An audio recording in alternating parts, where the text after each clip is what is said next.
నమస్తే అండి. నేను మీ doctor Shruti, consultant and fertility expert at 49 hospitals, LB Nagar branch. So కపుల్స్‌లో అబార్షన్స్ అనే టర్మ్ వినగానే చాలా డిప్రెసింగ్ అండ్ వెరీ మచ్ బాధతో ఉంటారు అలాంటి కపుల్స్. అండ్ ఈ మధ్యన కూడా చాలా మంది కపుల్స్‌కి అబార్షన్స్ చూస్తున్నామండి. మంచిగా ట్రీట్మెంట్ తీసుకొని కన్సీవ్ అయిన వాళ్ళు కూడా అబార్షన్స్‌తో కనిపిస్తూ ఉన్నారనమాట. అసలు ఎందుకు ఇలా అబార్షన్స్ రేట్ ఎందుకు పెరిగింది? మనం కాకుండా ఏమైనా చేయొచ్చా? దీని గురించి మాట్లాడదామండి. సో ప్రెగ్నెన్సీ అనేది ఒక ఫీమేల్‌కి ప్రెషియస్ థింగ్. చాలా ప్రెషియస్ థింగ్. అండ్ ఆ మూమెంట్ కోసమే చాలా రోజుల నుంచి, చాలా సంవత్సరాల నుంచి వెయిట్ చేస్తూ ఉంటారు. అలాంటి ఒక ప్రెగ్నెన్సీ కన్ఫర్మ్ అయిన తర్వాత ఏదో కారణం వల్ల అది 1 మంత్‌కో, 2 మంత్స్‌కో, కొంతమందికి 6 మంత్స్ తర్వాత కూడా అబార్ట్ అయిపోతూ ఉంటదనమాట. సో ఇలా వన్స్ అయితే పర్వాలేదండి. Because every pregnancy has a 20-25% chance of abortion.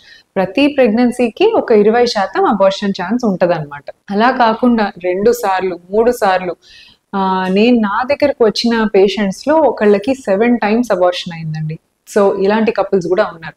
So దీన్ని రికరెంట్ మిస్క్యారేజ్ అని అంటారనమాట.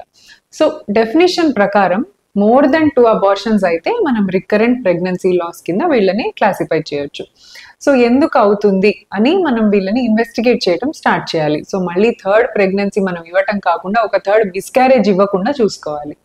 సో టెస్ట్ల విషయానికి వస్తే మోస్ట్లీ మనం ఫీమేల్ని ఇంటెన్సివ్గా టెస్టింగ్ చేస్తామండి. మేల్స్లో స్పర్మ్లో ఏమైనా ఫ్రాగ్మెంటేషన్ ఉందా అనేది కొంచెం ఎక్స్ట్రా టెస్ట్ చేసుకుంటే సరిపోతుంది.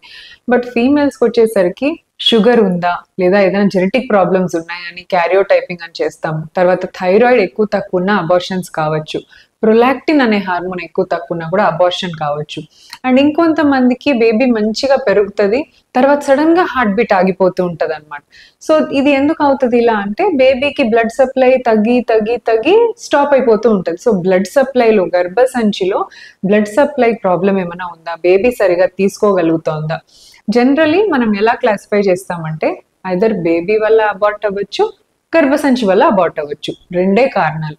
విత్తనంలో అయినా ప్రాబ్లం ఉండాలి, అది నాటిన మట్టిలో అయినా ప్రాబ్లం ఉండాలి. Simple. Seed and soil technique అంటారు అనమాట దీన్ని. సో మనం విత్తనం అంటే బేబీలో ఎలాంటి ప్రాబ్లమ్స్ వల్ల మిస్క్యారేజ్ అవ్వచ్చో చూద్దాం.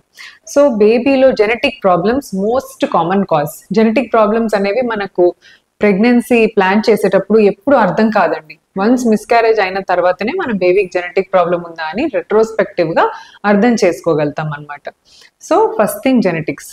ఇంకోటి ఏంటంటే ఆల్రెడీ ఆ ఫ్యామిలీలో వాళ్ళకి ఇదివరకు జెనెటిక్ ప్రాబ్లమ్స్ ఉన్న పిల్లలు పుట్టటము, లేదా మేనరికంలో పెళ్లి చేసుకోవటము, ఇలాంటి వాళ్ళలో కూడా బేబీస్ అబార్షన్స్ మనం చూస్తూ ఉంటాం అనమాట.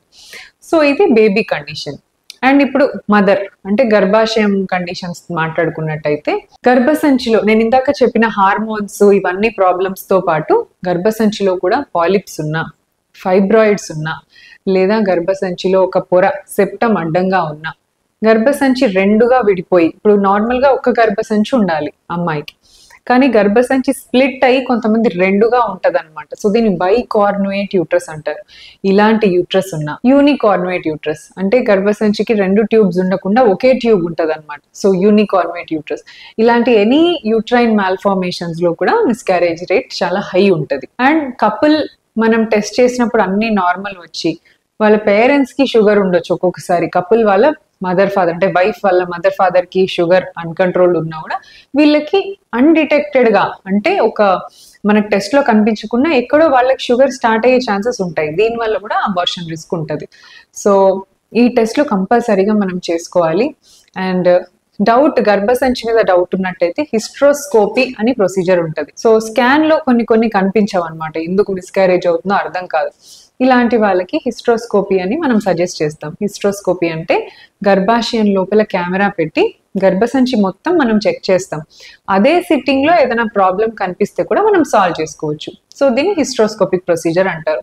ఇలా చూస్తామండి. వన్ మోర్ థింగ్, ఇన్ఫెక్షన్స్ అండి. చిన్న యూరినరీ ట్రాక్ట్ ఇన్ఫెక్షన్ లేదా చిన్న వెజైనల్ డిశ్చార్జ్ వల్ల కూడా అబార్షన్ అవ్వచ్చు.